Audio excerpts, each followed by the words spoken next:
తెలంగాణ ముఖ్యమంత్రి రేవంత్ రెడ్డిపై BRS leader RS Praveen Kumar మరోసారి తీవ్రస్థాయిలో మండిపడ్డారు.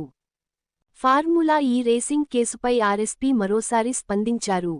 ఈ కేసులో కేటీఆర్కు ఏసీబీ నోటీసులు జారీ చేసి విచారణ చేపట్టడాన్ని మరోసారి తప్పుబట్టారు. పక్కన ఉన్న థాయిలాండ్కు ఉన్న కనీస జ్ఞానం కూడా తెలంగాణ కాంగ్రెస్కు, సీఎం రేవంత్ రెడ్డికి లేకపాయే అని ఆర్ఎస్ ప్రవీణ్ కుమార్ పేర్కొన్నారు. థాయిలాండ్ దేశం $1.2 బిలియన్ ఖర్చు పెట్టి ఫార్ములా-1 రేసు తమ దేశానికి తెచ్చుకుంటున్నారు అని ఆర్ఎస్పీ పేర్కొన్నారు. మీ దుష్ట పాలన ఎప్పుడు అంతమైతదా అని తెలంగాణ వేయి కళ్లతో ఎదురుచూస్తున్నది అని ఆర్ఎస్ ప్రవీణ్ కుమార్ పేర్కొన్నారు.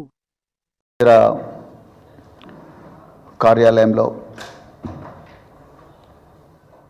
పెద్దలు గౌరవనీయులు ఆసిఫాబాద్ శాసనసభ్యురాలు కోవలక్ష్మి గారితో, అదేవిధంగా మిగతా సీనియర్ బీఆర్ఎస్ నాయకులతో మరి చాలా ముఖ్యమైన సమస్య, దాదాపుగా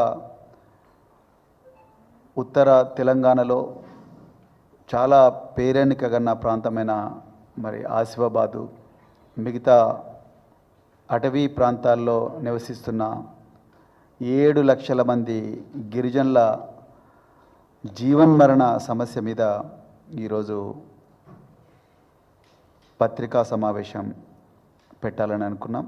దీనికి వచ్చిన ప్రింట్ మరియు ఎలక్ట్రానిక్ మీడియా మిత్రులందరికీ కూడా హృదయపూర్వక ధన్యవాదాలు. వరంగల్ డిక్లరేషన్ పేరుతో రైతులను దగా చేసి, సరూర్ నగర్ డిక్లరేషన్ పేరుతో విద్యార్థులను దగా చేసి, తుక్కుగూడలో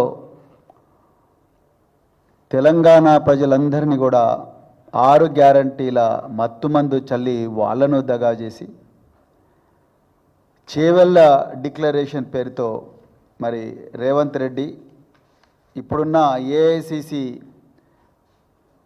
అధ్యక్షులు మరి మల్లికార్జున ఖర్గే గారు వచ్చి డిక్లేర్ చేసిన చేవెళ్ళ ఎస్సీ ఎస్టీ డిక్లరేషన్ పేరుతో ఇలా గిరిజనులను, ఆదివాసీలను వాళ్ళందరినీ కూడా దగా చేస్తున్న వైనాన్ని ఈరోజు తెలంగాణ ప్రజల ముందర పెట్టాల్సిన బాధ్యత బీఆర్ఎస్ పార్టీకి ఉన్నది.